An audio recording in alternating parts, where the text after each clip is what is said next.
Hey guys, kain tayo. Lunch time. Ito lang yung rice ko. Ganito lang kadami yung rice ko kinakain.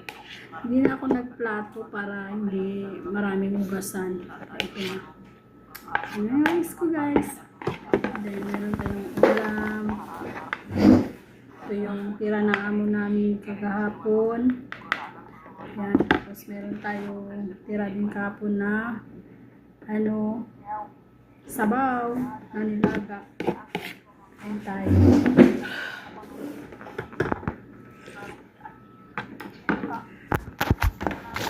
Daling story pala tayo guys. Ang kwento sa inyo.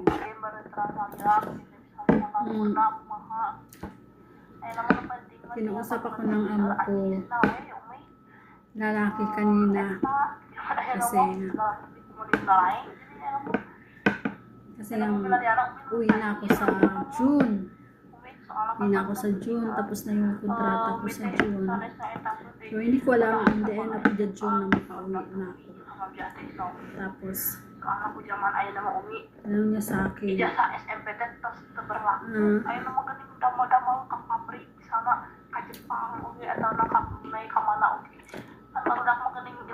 Uwi ka na ba ng June? Ano sa akin?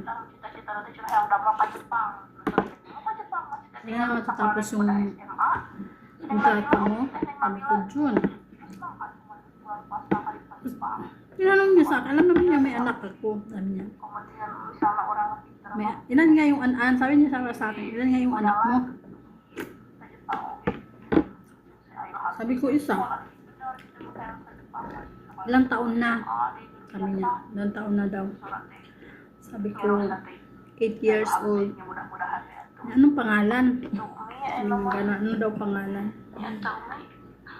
Sabi ko, gitu nya, sabi ko Ezekiel, ang pangalan. Apalon realita di Jepang. Ano yung, saan ba nanggagaling yung name na yun na Ezekiel? Gajinya 28 juta, dipotong 8 juta, kur kebagian 20 juta. Can biaya sabi hidup ko sa Bible verse 6 juta. Can menanamkan 4 juta marahal. Paling neun 13 juta cenah. Sa Bible verse ko sa cenah gaji 28 juta Ezekiel. ngakeun salat Jumaah tara cenah pokona mah tertekan memawatir orang Bandung ngaran teh si Reja Maisa. Wow, Grup sabi niya TikTok, grup Facebook dan sabi niya, wow. Tapos, untung jauh-jauh di Jepang, pokoknya mau sekolah SMA, sekolah we, pokoknya mah di Indonesia, we, mau babalik ka, babalik ka dito. Sesuai di Indonesia. Kung babalik daw ako, ngeledrek gitu, jauh-jauh ke Batur kasi oge. hindi ako nagdalawang isip na sabihin oo.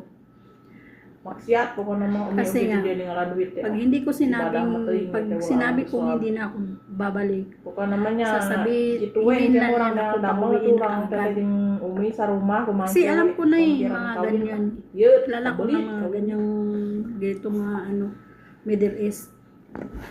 Kaya sabi ko, oo. Kung babalik ako. Kasi pag sinabi ko hindi ako babalik, hindi niya ako pauwiin. Hindi ako bibilan ng ticket. Tapos sabi niya sa akin, kasi pag bumalik daw ako, hindi na daw sila kukuha ng iba. Ako lang daw. Iisa na lang daw ako, hindi na iba. Kasi total, 3 lang naman sila eh. Alam mo guys, dito, sa bahay na to, walang masyadong trabaho. Kasi maliit lang yung bahay, maliit lang yung nilinisin mo, ganun. Tapos, yung sa pagluluto naman, kunti lang. Pero, ang problema lang dito sa pagluluto guys, yung bang paiba-iba sila ng ulam, yung katulad ng restaurant, ganun yung mga putahing mga hindi ba yung kabsa, hindi yung biryani, hindi yung magbus, ganyan, hindi. Iba-iba ang nila dito, hindi sila masyadong mahilig sa ulam, pagkain ng biryani, magbus, ganun. Ang hilig lang nila ay kabsa.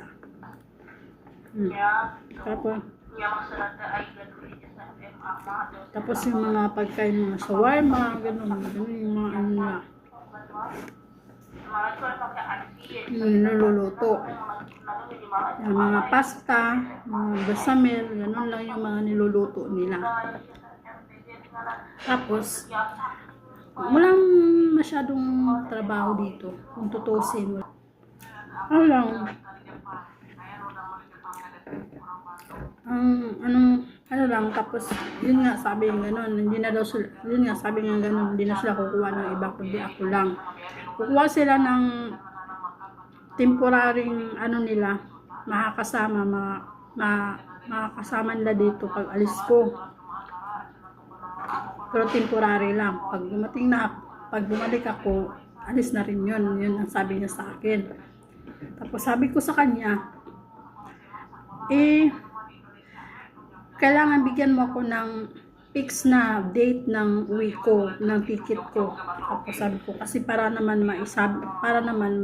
masabi ko rin sa pamilya ko na gano'n ako, date ng uwi ko. Sabi niya, sa isasunod na lang daw na buwan yun, nila iano kasi nga, sa ngayon hindi pa sila bibili ng ticket. Yan ang sabi. Tapos, sabi ko sa kanya, if na babalik ako, kailangan ko na increase na sahod. Kasi siyempre, nag-iisa na lang ako, hindi all around ako na lang mag-isa. Kailangan, taasan mo yung sahod ko. Kasi kung yung sahod ko ngayon 1.5, ibabalik ako na lang mag-isa. Di siyempre, tatasan mo yung sahod ko. Tapos, ang sabi niya sa akin, ano daw, wala naman daw masyadong trabaho. Wala daw masyadong trabaho, 3 lang sila, walang bata, ganon. Kaya, ganon lang daw yung sahod ko. Sabi ko, hindi pwede. Sabi ko, ganon, kailangan, increasean mo yung sahod ko. Sabi ko, ganon sa kanya.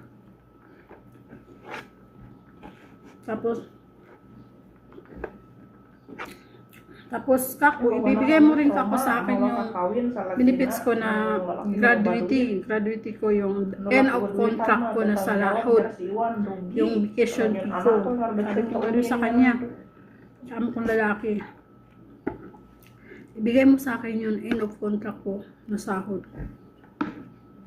Sabi ko gano'n, 1 month yun sabi ko.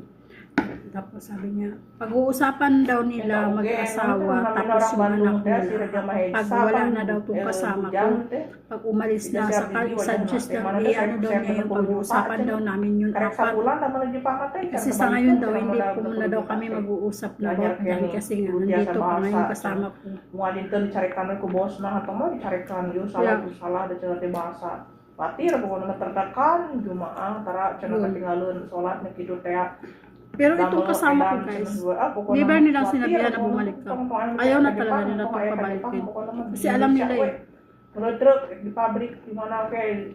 Ayaw na nila pabalikin. Ngaput, kumangke we.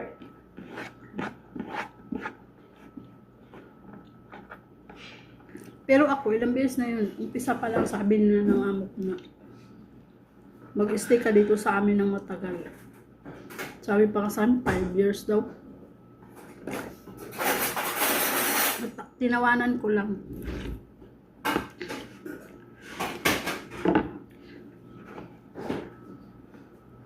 Kasi ayaw talaga nila dito sa kasama ko. May mga gamit nga yung amo ko na dinispatch siya na binigay niya sa akin. Ayaw niya ipapakita dito sa kasama ko. Ayaw niya ipapakita kasi ayaw nga niyang bigyan. May mga gamit yung amo ko na binigay sa akin, pinatago lang sa akin sa bodega. Ayaw niya ibigay dito, ayaw niya ipapakita dito kasi ayaw niyang magbigay nito ng gamit. Ewan ko, simula talaga, sabi nga, ayaw ko magbigay sa kanya ng gamit. Sabi niya ganun. Kahit kaninong gamit yan, gamit ng amo kong lalaki na i-dispatch na ayaw talaga niya ibibigay. Kaya binigyan niya ako ng gamit. Tinago lang namin sa bodega. Gamit ng amo kong babae. Yung mga inayawan na niyang gamit. Pinatago sa bodega. Saka ko na lang daw dalhin sa kwarto pag umalis na to. Ganun. Kaya ayaw talaga. Pero kasi ano nga siya, tamad. Hindi ginagawa ng ayos ang trabaho niya. Ayun lang guys, share ko lang sa inyo. Ayan, di pa ako tapos kumain. Pero konti na, tapos na ako.